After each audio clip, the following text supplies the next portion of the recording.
Hello! Salut à toi. Alors on profite des 2 minutes dans la journée où il ne pleut pas pour faire une vidéo. Alors aujourd'hui je voulais partager avec toi un conseil qui pourrait bien changer les choses.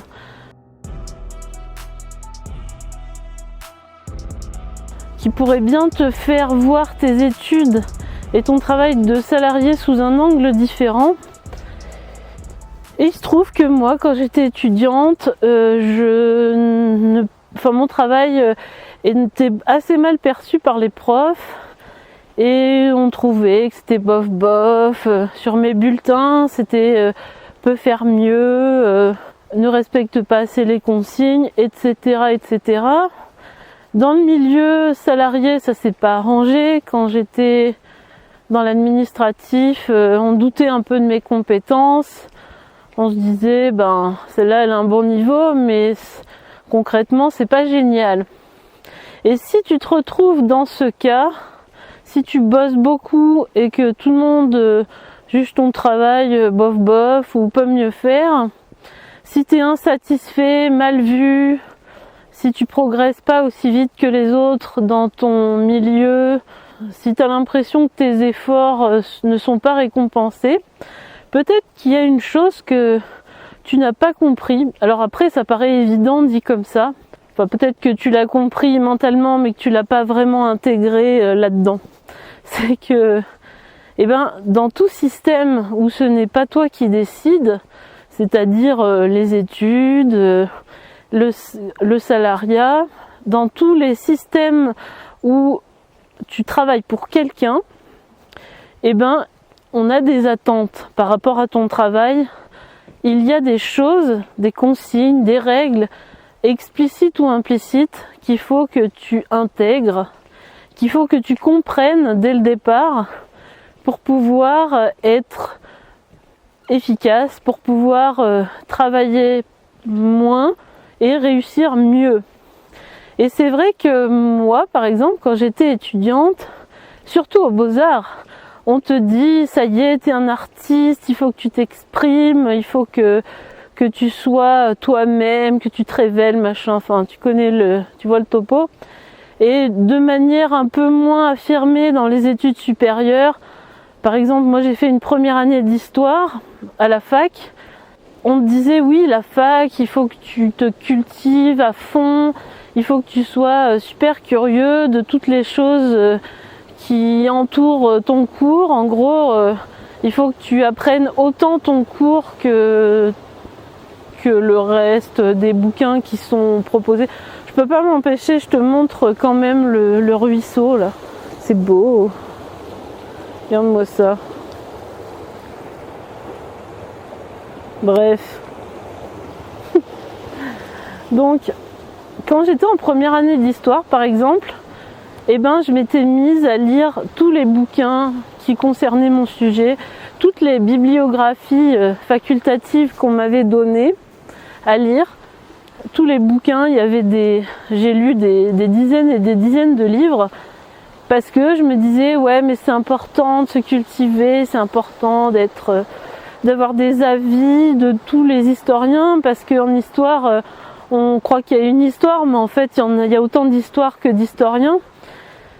Et je me suis aperçue à la fin de l'année que les gens qui avaient eu leur année, qui avaient réussi leur partiel, c'était les gens qui avaient appris leur cours et qui l'avaient recopié.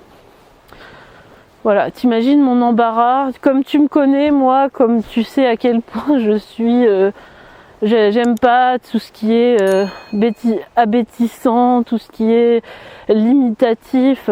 T'imagines dans quel état ça m'a mise?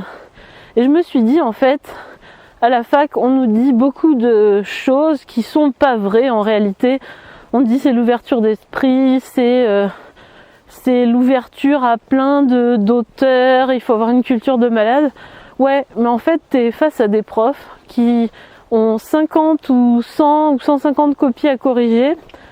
Et ce qu'on attend de toi, c'est pas que tu ressortes des grands historiens, des grands philosophes, des théories qui n'ont rien à voir avec le cours Et surtout que finalement, quand tu y réfléchis bien, ça paraît un peu disproportionné pour une première année de lire 50 bouquins d'histoire contemporaine, 30 bouquins d'histoire ancienne, faire sa propre synthèse.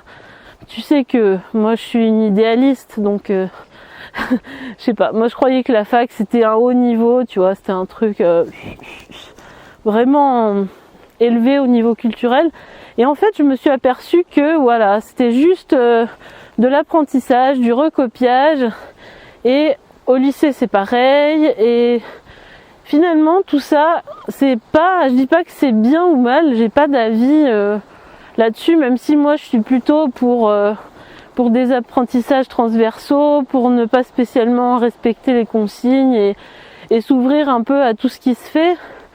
Mais si j'avais su, si on m'avait dit d'avance qu'il fallait apprendre son cours et le recopier plus ou moins dans sa copie de partiel, ce qui somme toute est assez logique. Punaise, mais il n'y a pas de focus. Ah si. Ce qui, quand on y réfléchit bien, semble assez logique. Parce que les profs, ils vont pas corriger des copies avec des éléments hyper différents. Et comment ils font pour s'y retrouver? Il faut bien qu'ils aient un barème. Et surtout, si tu vas en cours, si tu suis des cours en amphi, en TD, c'est pour que tu puisses les ressortir après, c'est pour que ta copie soit enrichie de ces connaissances-là et qu'après, éventuellement, que tu les enrichisses avec d'autres connaissances que tu vas acquérir par toi-même. Mais voilà, moi j'ai pas compris cette chose essentielle qui doit être sûrement tellement évidente que personne n'en parle. Et en école d'art, c'est pareil. On attend juste de toi que tu fasses beaucoup de recherches, que tu sois bien référencé, que tu accroches bien ton travail, que ta pratique corresponde à ce qui se fait actuellement dans l'art contemporain. Mais l'école, c'est un système parmi les autres. C'est un système dans lequel on a des attentes qui sont plutôt explicites qu'implicites. On n'attend pas de toi que tu sois un artiste complet, un artiste contestataire, on s'en fiche en vrai. On attend que ton travail ressemble à celui d'une exposition dans une galerie actuellement. Et finalement, si tu veux te singulariser, ce qui est tout à fait légitime, et ce que évidemment je te conseille, eh ben tu pourras jamais te singulariser dans un cadre dans lequel tu n'es pas le maître.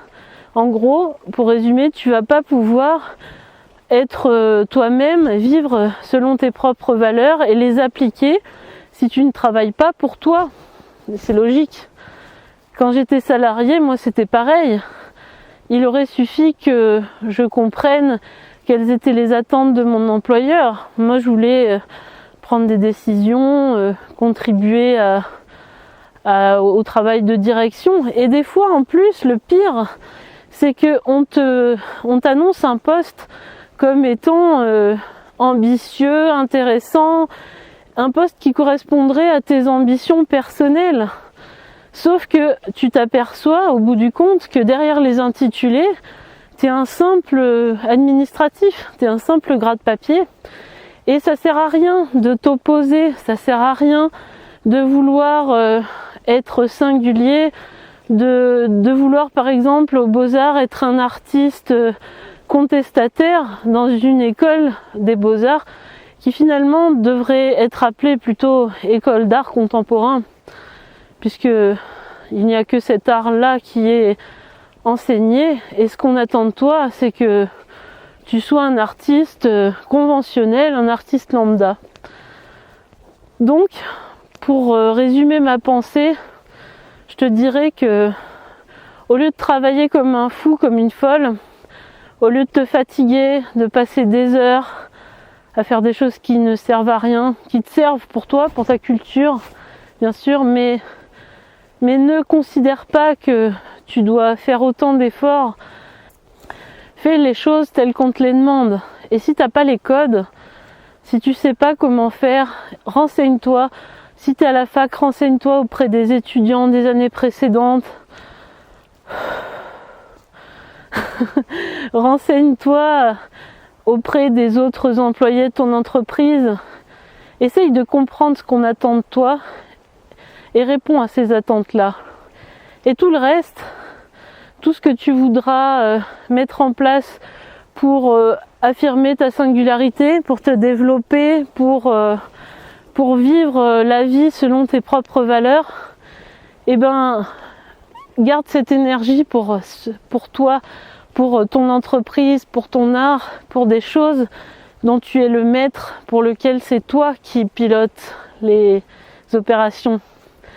Si tu crées ton entreprise, tu vas pouvoir inculquer ta philosophie, tu vas pouvoir mettre en œuvre ce que tu dis, tu vas pouvoir être toi-même et ce seront tes valeurs qui vont piloter tout ça, qui vont faire avancer les choses. Et je pense que c'est important de le retenir, que dans un cadre où ce n'est pas toi qui décides, c'est inutile de t'imposer, c'est inutile de perdre ton temps et ton énergie à aller contre des règles qui de toute façon sont incontournables et que tu ne pourras pas changer à ta seule échelle. Alors si tu ne me connais pas encore, si tu tombes sur cette vidéo par hasard, je suis Marion Cat, je suis artiste, j'ai fait 5 ans d'études en école d'art. J'ai déjà fait plein de vidéos où je te parle de mon expérience d'ex-étudiante. Et sinon, j'aide aussi les artistes un peu plus avancés à se développer professionnellement et personnellement. J'aborde des sujets de culture artistique et aussi de développement personnel. Alors, si tu veux pas rater les prochaines vidéos, je t'invite vivement à t'abonner et à activer les notifications parce que j'ai vu que YouTube ne mettait pas en avant toutes mes vidéos. Oh là là, ça m'énerve.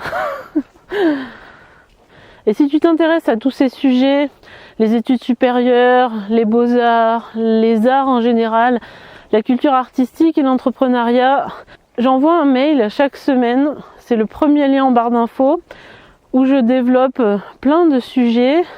C'est totalement gratuit et tu peux te désinscrire à tout moment. C'est là où je mets mes contenus les plus élaborés, les plus pertinents, les plus personnels, tout ce que je ne mettrai pas forcément dans mes vidéos, c'est que du contenu exclusif. Donc si ça t'intéresse, tu peux checker, c'est le premier lien en barre d'infos. Et si tu es resté là, c'est parce que le sujet t'intéresse. Alors j'avais fait une vidéo il y a quelques mois maintenant où je te parlais non pas de travailler plus intelligemment, mais je t'expliquais comment j'avais un peu changé de mindset, changé d'attitude par rapport aux écoles d'art pour pouvoir enfin me mettre au travail et arrêter de râler et faire quelque chose d'un peu plus constructif. Donc je te la mettrai à la fin de cette vidéo, je pense qu'elle est complémentaire à celle-ci et qu'elle pourra t'aider, voilà. Sur ce, je te souhaite une super journée, je te dis à bientôt, j'ai très hâte. Salut!